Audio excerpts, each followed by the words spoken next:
Right, we're going to be looking at improving the sustainability of food production systems. You guys are really well versed on this already and have a lot of outside knowledge and some great ideas, especially from the case studies that you've been studying. But let's just look at kind of some four major aspects that you want to look at if you want to improve the sustainability of food and food production. So the first bit we'll talk about in more detail is we'll talk about all these in more detail, but we want to be able to maximize the yield, right? We want to reduce food waste. We already looked at that at the beginning of this unit. Looking at the idea of monitoring and control, like using governmental things to help kind of decide which types of foods and how sustainable that they are. And then, of course, changing attitudes and diets. All right, so maximizing yield. This is really going to be a really busy slide, but all right, first of all, one of the things we can look at is implementing agroecology and things like selective breeding to be able to create farming systems that work better with nature. So agroecology itself is the study of the relation between agricultural crops and the environment. And so we're really looking at the ecology of food production and how that works, and using ecological practices to be able to more efficiently use the land. And so when you're looking at agroecology, you're thinking about all these things, the social, environmental, and economic aspects. And notice in this, the valuation of the environmental services, right? So all of those ecosystem services that are important when we're looking at natural income. And so kind of taking into account how to keep the most sustainable soil and, water, and, are we paying attention to the climate? So a lot of these food production systems that you've been looking at that are a little bit more sustainable, using permaculture, crop rotations, those are all going to be things that play into that. And also the idea of selective breeding can be important. Selective breeding is essentially taking the plants or animals and making sure the ones that you're getting the seeds from or the offspring from and that you're using in further production are the ones that are most suitable to that particular environment. So are they more drought tolerant or, resistant to flooding, and what other types of things that can happen. All right. Alter what we grow. So this can actually take form of like some technocentric ideas like genetically modified organisms, and also either using selective breeding or selecting particular crops that are better for the environment that you're putting them in. So if we're looking at GMOs, now this is an interesting thing when you're maximizing yield, right? Or at least being more sustainable. You can genetically modify, they've figured out how to genetically modify some plants like tomatoes and bananas that have a longer shelf life, so they don't spoil as easily. So if you're thinking about food waste later on, well, one of the big problems with food waste is spoilage. But if you can plant crops that can tolerate being on the shelves longer and not spoil so easily during transport, that's going to mean less food waste in the end. So you can see this is just an example of showing certain tomatoes that haven't been modified versus ones that have, and then of course the bananas. So another way that you can genetically modify plants is you can genetically modify, they're making like different grains to be more tolerant to drought. So there's a lot of water thirsty crops like cotton and other things. So if you can genetically modify them to be able to handle less water and drought, that will keep, crops from failing. And so that type of modification can help maximize yield, especially in areas that suffer from a lot of water stress. And then altering what we grow. You got to think about, you don't want to plant really water thirsty species in arid regions, right? Places that are marginal, that there's not a lot of water. So you want to think about which types of crops can tolerate the environment that you're in. If soils have been highly salinized, what types of plants can you plant there to help, that can actually grow in that type of environment? If you live in an arid region, what types of crops can tolerate that? So not only modifying crops technocentrically, but you can also just choose crops that don't need as much water in arid areas, or you can choose crops that can tolerate, more saline soils if there's a lot of salt from irrigation. So picking what types of things that you're growing are very important too. All right, and then improving technology. So this is actually something we're going to dig into in quite a bit more detail in the next unit in 5.3. We're going to look at soil conservation methods. And so there's a lot of cool technology that we can use with soil and water conservation, like drip irrigation and the way that you avoid plowing or tilling and things like that. So improving technology so you can conserve soil and water as best as possible. Another interesting way is using biological control of pests rather than pesticides. It's a lot more sustainable. Like you've heard of ladybugs that eat aphids. There's also these lacewings that eat aphids. So if you can employ these guys then to take care of pests rather than spraying pesticides all over them, then you aren't killing off target species. Because using pesticides on a crop, pesticides usually don't just kill one type of, bug.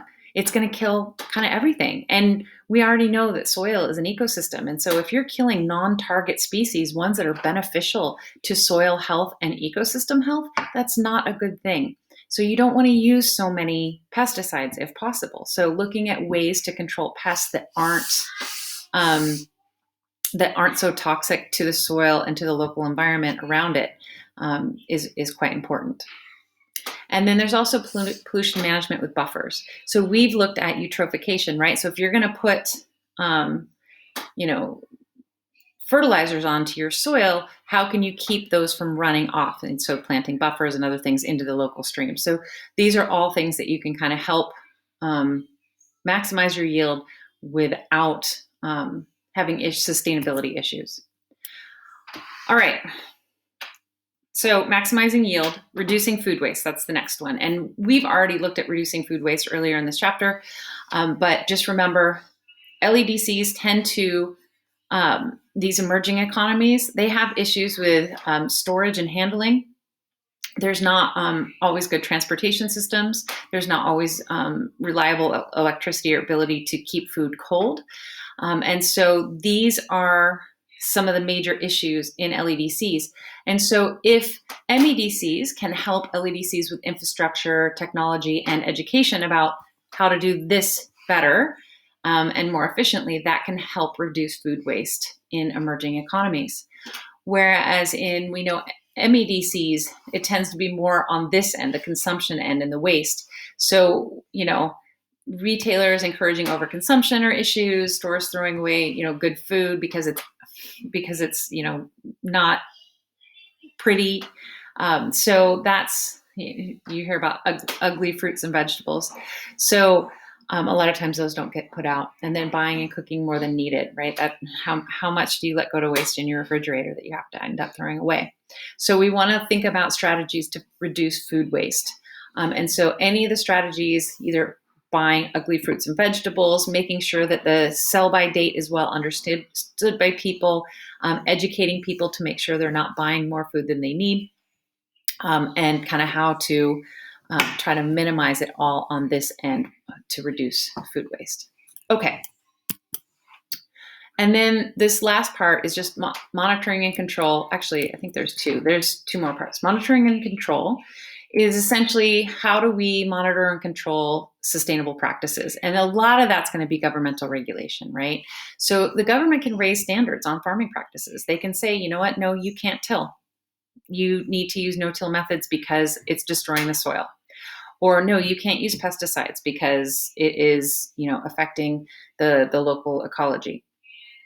So they can just, make laws. But another way that they do this is they shift subsidies.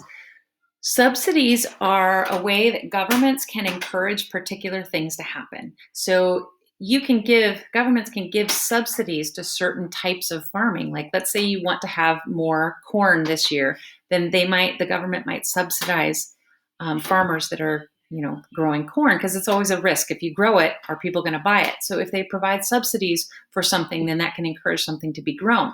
So the government could shift the subsidies to make that so that they're encouraging and giving governmental support, economic support to farmers that are growing crops that are better for the environment, like ones that fit the local area that aren't too water hungry, or shift the subsidies towards more sustainable farming practices. So if they had a set of standards and you're meeting them, you might get more subsidies than, say, an industrial farm that isn't doing those things.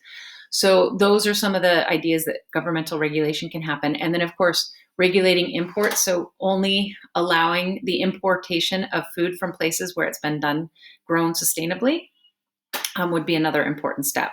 And so these are all things. Now, if you want to do all these things, have higher standards and shift the subsidies, and the government has to, of course, set the standards, but then they also have to find a way to regulate it, to monitor it. So it's going to be costly in the beginning to be able to make that happen. All right, and then changing attitudes. And I think a lot of us have started to see that shift in changing attitudes around us, because it is a lot more common now to hear about the impacts that our diet has on the environment. And so changing attitudes with education is a really big deal. Or just, and so we know now, eating seasonal and local, eating less meat. I'm not quite there with the insect consumption, but that could also be a possibility for protein. So I found this graphic. I thought it was a pretty good one. Eat more fruits and vegetables, eat local and in season, because if it's local, it doesn't have to transport as far. If it's seasonal, then you're not having to fly it from, the Southern Hemisphere all the way here. Looking for sustainably sourced food, choosing whole grains, swap animal protein for plant-based protein. Don't eat more than you need. And dairy products in moderation, right? And avoid unnecessary packaging, of course, and then drinking tap water instead of bottled water. So these are all practical tips to help you be more sustainable. Okay, so what I want to do is I want to just take you back to that first slide that we had. And that is just the idea of overall improving sustainability. Okay, so this slide right here.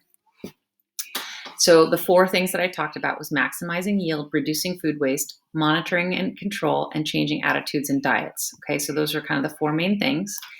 And then some of the things I want you to think about, and I'm going to have you chat with other people and write some stuff down, are which of those things, which improvements in sustainability are ecocentric, anthropocentric, technocentric, and how effective do you think those different methods are?